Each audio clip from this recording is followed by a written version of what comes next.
नमस्कार दोस्तों, आपका स्वागत है आस्था स्टूडियो में। परिवर्तिनी एकादशी व्रत कथा, जिसे परसवा एकादशी के नाम से भी जाना जाता है और साथ ही साथ इसे पद्म एकादशी व्रत भी कहते हैं।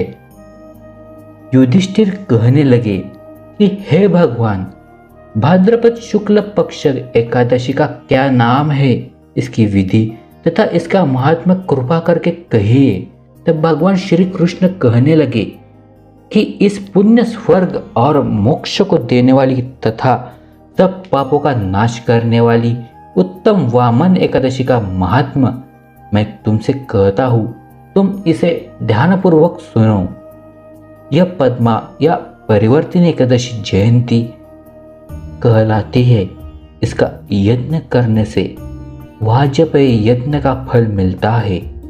पापियों के पाप नाश करने के लिए इससे बढ़कर कोई उपाय नहीं है। जो मनुष्य इस एकादशी के दिन मेरी पूजा करता है, उससे तीनों लोग पूज्य होते हैं। अंततः मोक्ष की इच्छा करने वाले मनुष्य इस व्रत को अवश्य करे। जो कमल नयन भगवान का कमल से पूजन करते हैं, वे अवश्य भगवान के समीप आते हैं। जिसने भाद्रपद शुक्ल एकादशी को व्रत और पूजन किया, उसने ब्रह्मा विष्णु सहित तीनों लोगों का पूजन किया। अंततः हरिवासर अर्थात एकादशी का व्रत अवश्य करना चाहिए।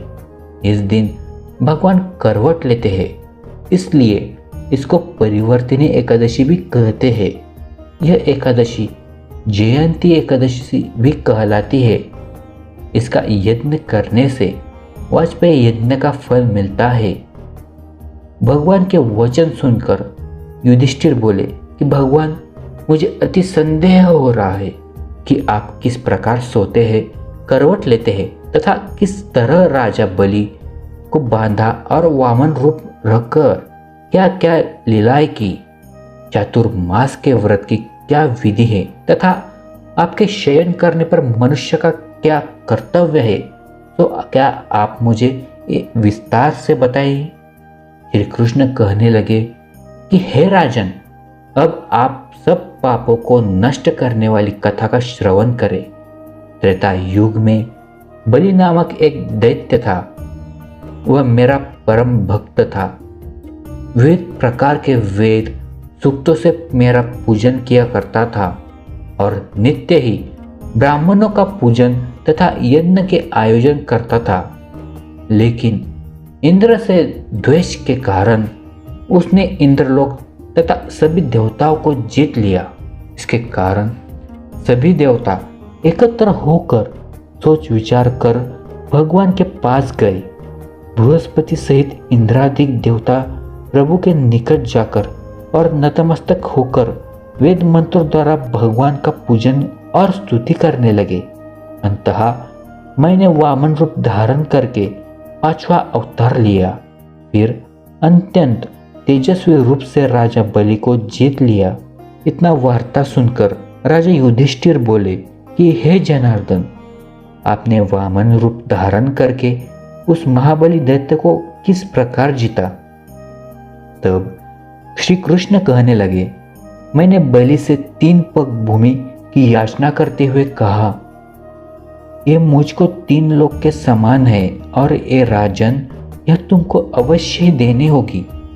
राजा बलि ने इसे तुच्छ याचना समझकर 3 पग भूमि का संकल्प मुझको दे दिया और मैंने अपने त्रिविक्रम रूप को बढ़ाकर यहाँ तक कि भूलोक में पद, भूरलोक में जंघा, स्वर्गलोक में कमर, मुहलोक में पेट, जनलोक में हृदय, यमलोक में कंठ की स्थापना कर अंत्यलोक में मुख, उसके ऊपर मस्तक स्थापित किया। सूर्य, चंद्रमा आदि सब ग्रह, गण, योग, नक्षत्र, इंद्रादि देवता और शेष आदि सब नागगणों ने विविध प्रकार से वेद सूक्तों से प्रार्थना की। तब मैंने राजा बलि का हाथ पकड़कर कहा कि हे राजन, एक पद से पृथ्वी, दूसरे से स्वर्गलोक पूर्ण हो गए, अब तीसरा पग कहाँ रखूं। तब बलि ने अपना सिर झुका लिया और मैंने अपना पैर उसके मस्तक पर रख दिया, जिससे वह मेरा भक्त पाताल को चला गया। फिर उसकी विनती और नम्रता को देखकर मैंने कहा कि हे बलि, मैं सदैव तुम्हारे निकट ही रहूंगा। विरोचन पुत्र बलि से कहने पर भाद्रपद शुक्ल एकादशी के दिन बलि के आश्रम पर मेरी मूर्ति स्थापित हुई। इसी प्रकार दूसरे क्षीर सागर में शेषनाग के पृष्ठ पर हुई। हे राजन, इस एकादशी को भगवान शयन करते हुए करवट लेते हैं, इसलिए तीनों लोक के स्वामी भगवान विष्णु का उस दिन पूजन करना चाहिए। तांबा, चांदी, चावल और दही का दान करना बहुत उचित है। रात्रि को जागरण अवश्य करना चाहिए।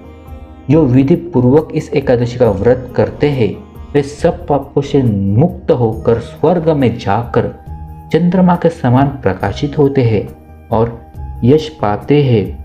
जो पाप नाशक इस कथा को पढ़ते हैं या सुनते हैं उनको 1000 अश्वमेध यज्ञ का फल प्राप्त होता है। इति शुभम।